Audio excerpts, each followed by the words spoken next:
The kitchen still smelled like Sunday pot roast, but the familiar comfort of family dinner had turned sour.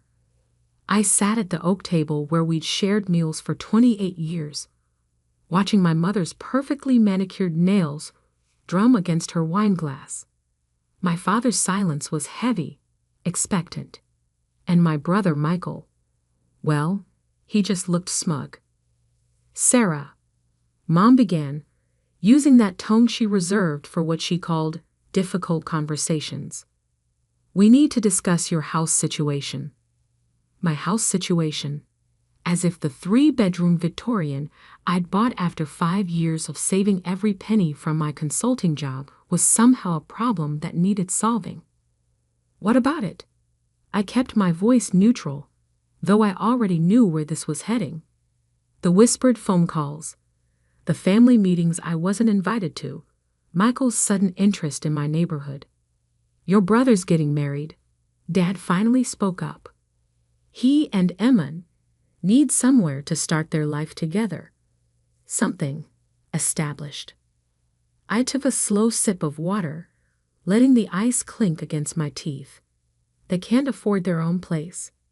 "Don't be difficult," Mom snapped. "Emma's family is very particular about appearances. They expect certain standards." Of course they did. Emma came from old money, the kind that looked down on Michael's middle-class background. Our family's desperate attempts to impress her parents had been almost painful to watch. "And my house meets these standards?" I asked. "It's in the right neighborhood," Michael chimed in. "Good schools nearby for when we have kids. Plus, you're just one person. You don't need all that space." Just one person. Like my worth was somehow diminished by my single status. "I bought that house myself," I reminded them. "Every penny of the down payment, every mortgage payment, that was my money." "And we're offering to compensate you," Dad said, pulling out a folder. "We've had it appraised. We'll pay you what you put into it." I opened the folder. The number they were offering was barely 2/3 of the current market value. "This is significantly under." "It's a family matter, Sarah," Mom cut in. "We're not trying to make a profit here. We're trying to help your brother start his life." "And what about my life?" I asked quietly. Michael rolled his eyes. "Come on, sis. You can always buy another place. Maybe something more appropriate for your situation." The way he said situation made my skin crawl. Like being single and successful was some kind of character flaw. "I'm not selling my house," I said firmly, closing the folder. The silence that followed was deafening. Mom's fingers stopped their drumming. Dad's jaw tightened. Michael's smug smile faltered slightly. "Sarah," Mom's voice had turned cold. "This isn't a request. Your brother needs the house more than you do. Sign it over, or don't bother coming back to this family." I stood up slowly, smoothing my skirt. "I see." "Don't be dramatic," Dad sighed. "We're trying to do what's best for everyone. Everyone, except me." I picked up my purse, tucking the insulting offer inside. "I'll think about it." "There's nothing to think about," Michael said. "Emma's already planning the renovations." That stopped me. "You showed her my house?" "We took a tour last week," Mom admitted. "While you were at work." They'd been in my house, without my knowledge, without my permission, planning to take it from me before they'd even had this conversation. "I need to go," I said, my voice steady despite the rage building in my chest. "Sarah," Mom called as I reached the door. "Don't make this difficult. Family means sacrifice." I turned back one last time, taking in the scene. The family dinner I'd never be invited to again if I didn't comply. The parents who saw me as nothing more than a resource for my brother's happiness. The brother who'd never worked for anything in his life. "You're right," I said softly. Family does mean sacrifice. I walked out into the cool evening air, my heels clicking against the sidewalk. In my car, I finally let out the breath I'd been holding. My hands shook slightly as I pulled out my phone and dialed a number I'd been saving for just such an occasion. Marcus, it's Sarah Reynolds. Remember that conversation we had about property investment? I'm ready to move forward.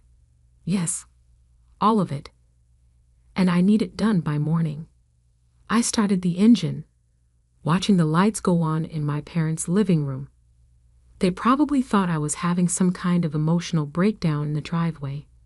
They probably expected me to cave by morning, to come crawling back with signed papers and apologies. They had no idea what I'd been building while they were busy planning my brother's perfect life. No idea that I'd spent the last 3 years quietly buying up properties through a holding company. No idea that I owned half the commercial real estate in their precious neighborhood. And certainly no idea that this morning, while they were planning their ambush over coffee, I'd finalized the purchase of the company that owned their mortgage. Tomorrow, they'd learn what real sacrifice looked like. Tomorrow, they'd discover exactly who they tried to bully. But tonight I would go home to my beautiful Victorian, pour myself a glass of wine, and prepare for the storm I was about to unleash.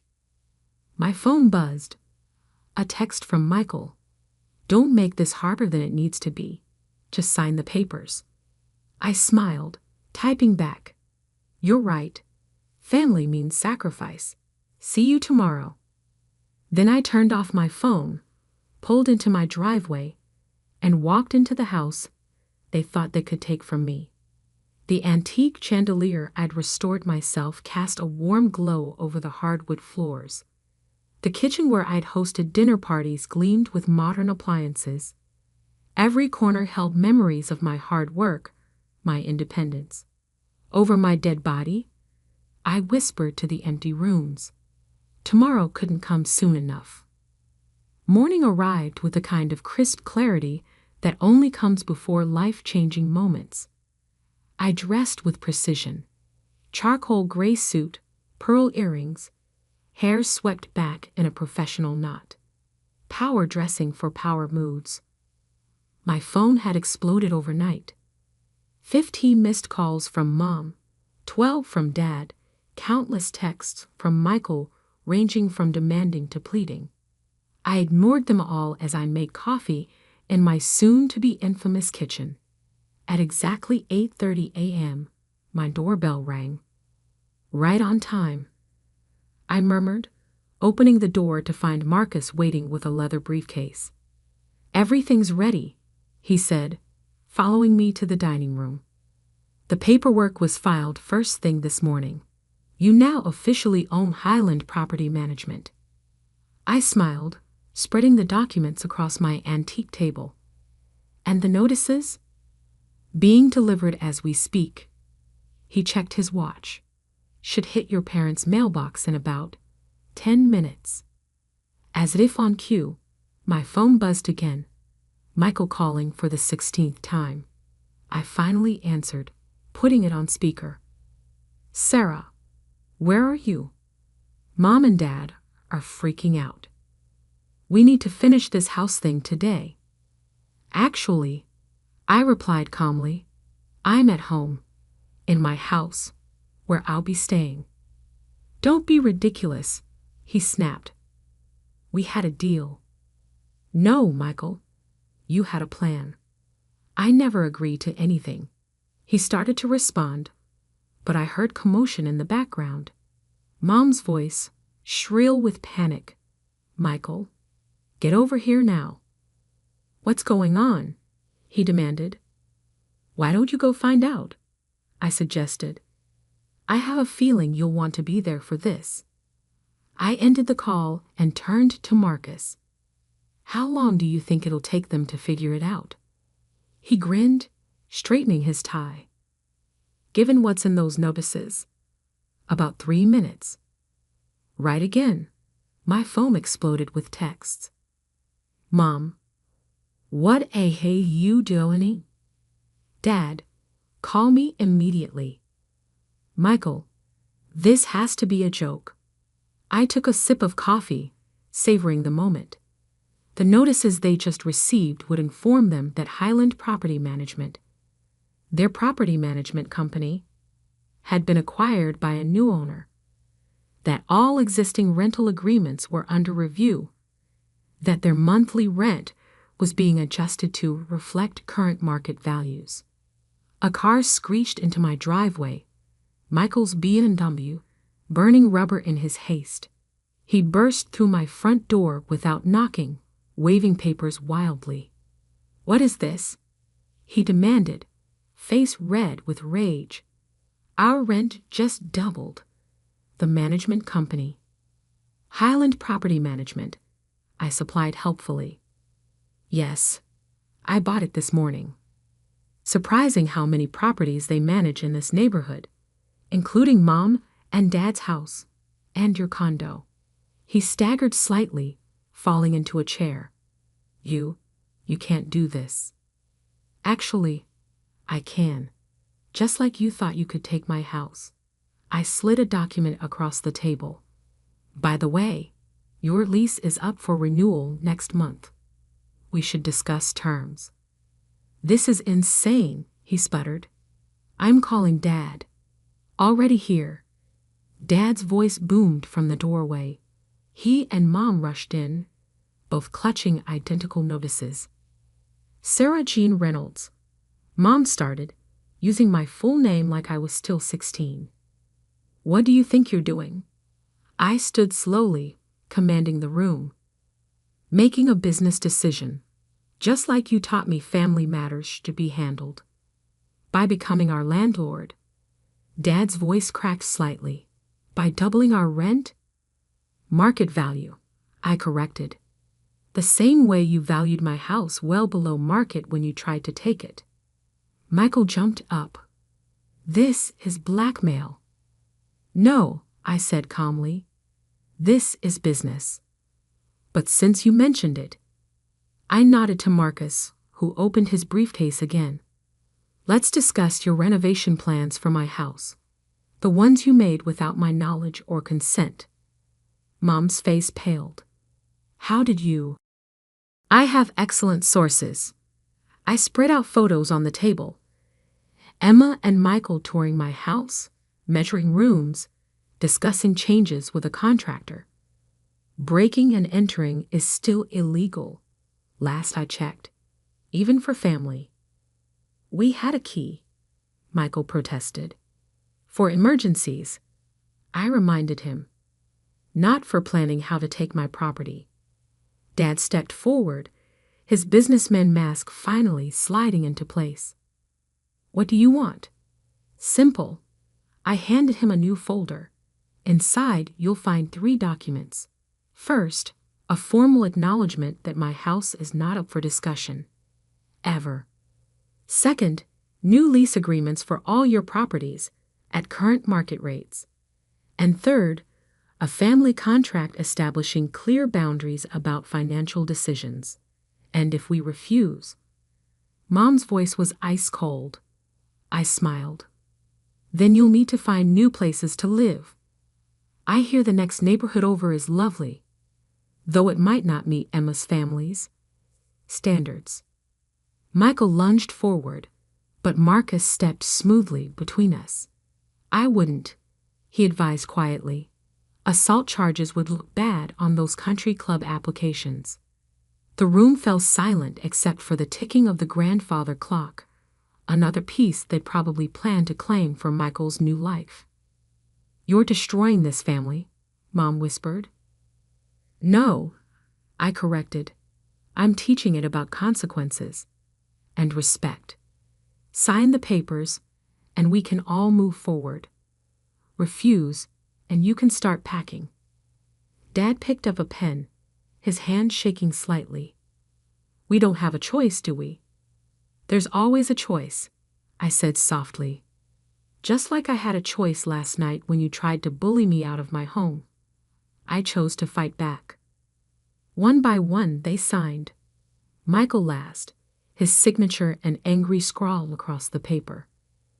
"Get out," I said quietly. "All of you. And don't ever try to take what's mine again." They left in silence, the weight of their defeat heavy in the air. As the door closed behind them, Marcus whistled low.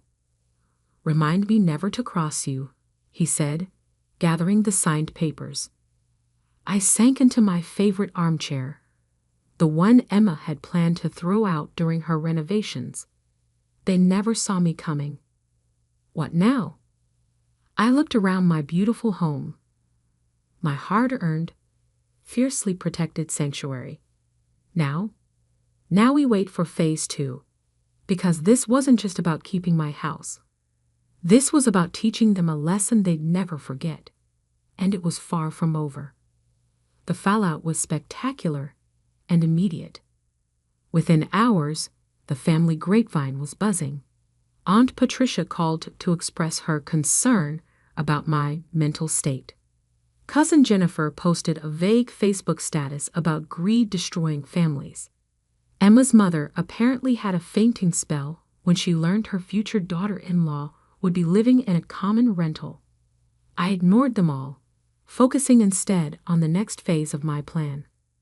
A week after the confrontation, I sat in my home office reviewing documents when my assistant, Kate, knocked. "The audit reports are in," she announced, placing a thick folder on my desk. "You're going to want to see this." I opened the folder, scanning the contents. Everything I'd suspected about my family's financial dealings was there in black and white. Years of tax discrepancies, questionable property transfers, and most importantly, evidence that my parents had been skimming from my trust fund, the one my grandmother had left specifically to me, for years to support Michael's failing business ventures. "How our lawyers verified everything?" I asked. Kate nodded, triple-checked. "It's all admissible." I leaned back, letting the implications sink in. "Schedule a family meeting. Tomorrow night. Here. All of them. Every last one." I smiled. Time for the other shoe to drop. The next evening, my living room filled with family members, all trying to mask their discomfort at being in the house they tried to take from me. Mom sat rigid on the edge of the sofa, Dad paced by the fireplace, and Michael slouched in a corner with Emma, who looked like she'd rather be anywhere else. "Thank you all for coming," I began, standing before them. "I know the past week has been challenging. If you called us here to gloat," Michael started. "Actually," I cut him off. "I called you here to discuss Grandma Alina's trust fund." The room temperature seemed to drop 10 degrees. Mom's perfect posture faltered slightly. "That's not up for discussion," Dad said quickly. "Those accounts were settled years ago." Were they? I opened my laptop, connecting it to the TV screen. Because according to these audit reports, those accounts were anything but settled. The screen filled with transaction records, dozens of transfers from my trust fund to various shell companies, all leading back to Michael's failed startups. $3 million, I continued calmly. "That's how much you took. Money that Grandma explicitly left for my education and future. Money you used to bail out Michael's disasters while telling me the fund had been depleted by market crashes. We were protecting the family business," Dad protested weakly. "No," I corrected. "You were protecting your golden child, at my expense, again." Emma stood abruptly. "I think I should leave." "Stay," I commanded. "You should hear this too. After all, you're marrying into this mess." I clicked to the next screen. A detailed timeline of Michael's business failures and the corresponding cover-ups. 7 failed ventures in 5 years, I narrated. Each one funded with stolen money. Money that was legally mine. It wasn't stealing, Mom interjected. We were redistributing family resources. Save it, I cut her off. I've already spoken with the estate lawyers. What you did wasn't just unethical, it was illegal. Michael lunged forward. You wouldn't dare. Actually, Marcus's voice came from the doorway as he entered with a team of lawyers. She already has. I handed out folders to each family member. Inside, you'll find 2 options. Option 1. You repay every penny taken from my trust fund, with interest, and sign new agreements acknowledging your misconduct. Option 2. I'd press charges for fraud and embezzlement. You'd send your own family to jail. Aunt Patricia gasped. You tried to steal my house, I reminded her. After stealing my inheritance. After years of favoring Michael and dismissing my success. So yes, if necessary, I would. Dad flipped through the documents, his face ashen. These repayment terms. They're impossible. Not impossible, I corrected. Just difficult. Like building a successful business from scratch, while your family undermines you at every turn. I moved to stand by the window, my window, in my house that I'd fought to keep. You have 24 hours to decide. Choose wisely. The next day, one by one, they came back, each signing the repayment agreements with varying degrees of resentment and shame. Michael was last, Emma notably absent. She called off the engagement, he said as he signed. Said she couldn't marry into a family with financial irregularities. Funny how karma works, I replied, not entirely unsympathetically. After they'd all left, I sat in my kitchen, the kitchen they'd tried to give away, and poured a glass of wine. My phone buzzed with a text from Grandma Aliner's old lawyer. Your grandmother would be proud. She always said you were the smart one. I smiled, remembering her words before she died. Don't let them dim your light, Sarah. Sometimes the biggest act of love is standing up for yourself. The following months brought changes. Mom and Dad downsized to meet their repayment obligations. Michael actually got a real job.